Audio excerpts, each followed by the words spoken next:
there's a big menu of things you can do. There is, and the menu gets bigger when you switch from the private acts to the public acts. And we're at a stage where private isn't going to do it. We need to move that decimal point and get many, many, many more people doing those acts. And for that, you need to move into different realms. The first, I think, would be voting. Make sure you vote. Make sure you're registered. Make sure everybody you know who's 18 and above is going to vote.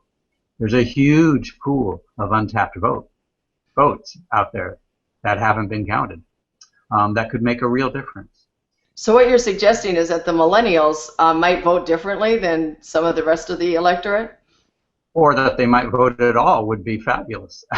Yeah, the last midterms, as we saw, was mainly older white voters.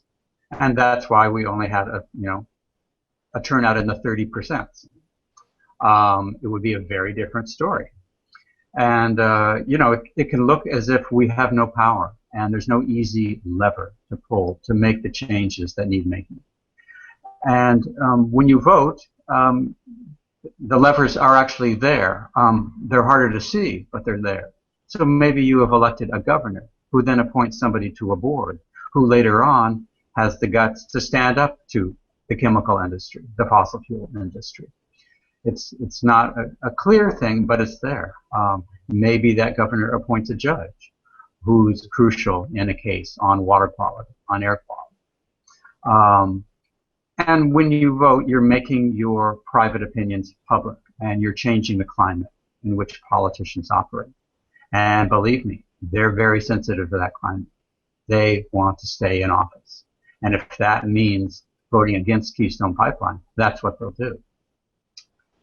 So let me get this straight. You're saying that the individual has a lot of empowerment and they're not really seizing everything, that power that they have as a voter. Absolutely. Or go ahead. Absolutely. Just look at, turn the clock back to Wenceslas Square in Prague,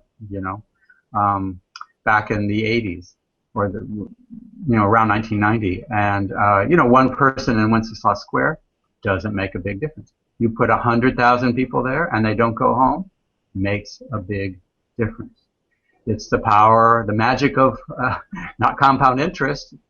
In a way it is, social compound interest. The magic of moving the decimal point. So yeah, makes a big difference.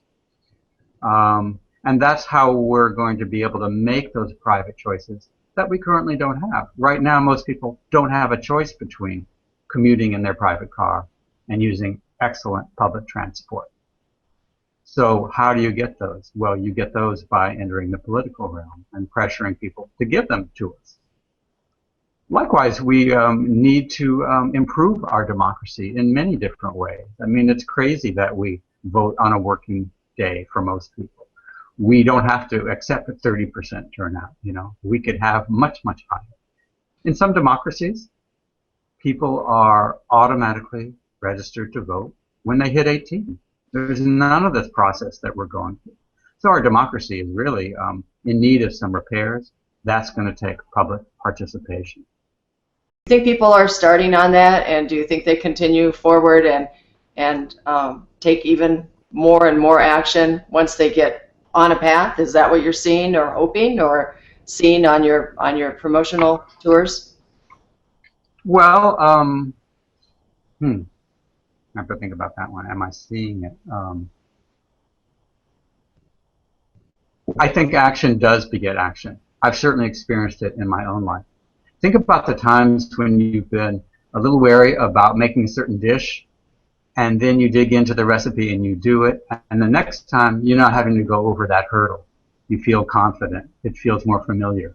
So once you've taken that first leap into voting, into growing some of your own food, into looking carefully at labels, it's not daunting the next time, not nearly so.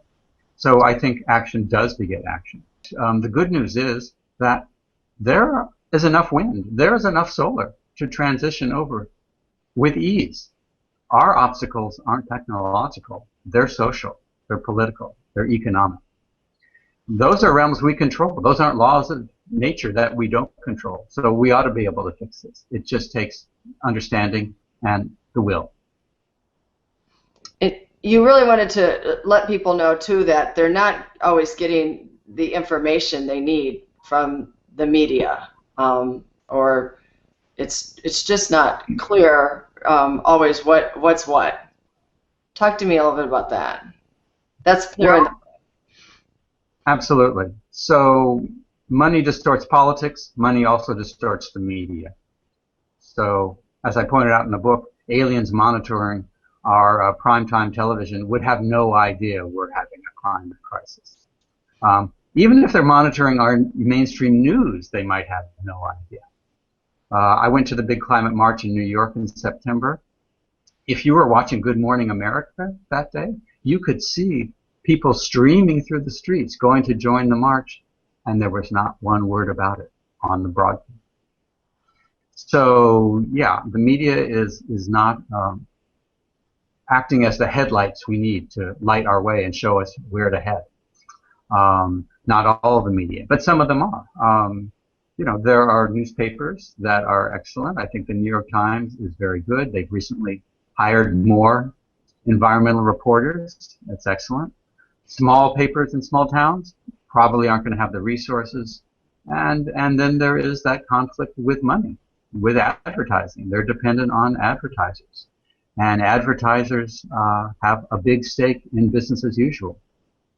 And the problem with business as usual is when you zoom out and get some altitude on this whole problem, which is what Eyes Wide Open tries to do, let us look down from a height, you see that we're in a car heading toward a cliff. The car might be, you know, purring, the engine is purring great, you know, the music system fabulous, the AC perfect, but the big picture is it's heading toward a cliff. And too many businesses have too much of a stake in going down the road we're on. So that is a problem. I would highly recommend reading the essay at the back of the book, How to Weigh Information.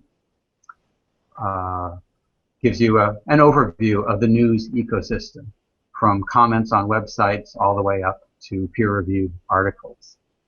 So check that out. It should have been in the front of the book. It was so important, but there were so many things already in the front of the book. It was like, when is this movie going to start? So I had to put it in the back with regrets because it's key information.